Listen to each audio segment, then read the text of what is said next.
अस्सलाम वालेकुम जी। मैं आसमा मरियम ज़फ़रवाल तू ਤੁਹਾਡੇ ਨਾਲ मुखातिबा और मैं पाक ब्रिटिश आर्ट तंजीम दी प्रेजिडेंट हाँ नारोवाल तू।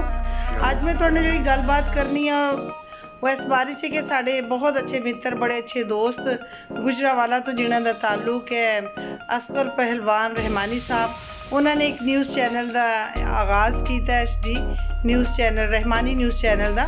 तो यकीन करो इतने उत्थे जड़े थोड़े जे प्रोग्राम मैं देखे, इतने खूबसूरत प्रोग्राम उन्होंने पेश किए और इतना दिल खुश होया कि उन्होंने अपने माँ बोली ना इतनी मुहब्बत, इतनी अपनाइत, इतना प्यार है कि मेरा ख्याल है कि आइंदा भी जितने भी प्रोग्राम वो इस चैनल तो पेश करेंगे वो रंगारंग भी होंगे और सबक आमोज़ भी होंगे और उन्होंने तो असी काफ़ी अफादियत भी हासिल कर सकांगे और इंटरटेन भी असी हो सकांगे। तो मेरे सब मित्रों सब दोस्तों ये दरख्वास्त है कि इस चैनल में ज़्यादा तो ज़्यादा देखो, उन्हें सब्सक्राइब करो और उहदे बेहतरी वास्ते जो तुहाडे को कोई तजावीज़ ने वो भी तुसी पेश करो।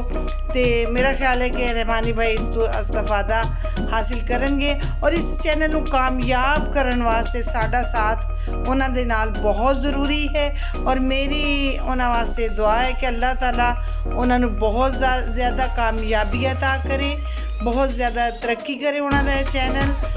मेरियां दुआवां हमेशा उन्हां दे नाल ने। बहुत शुक्रिया, जज़ाकल्लाह खैर।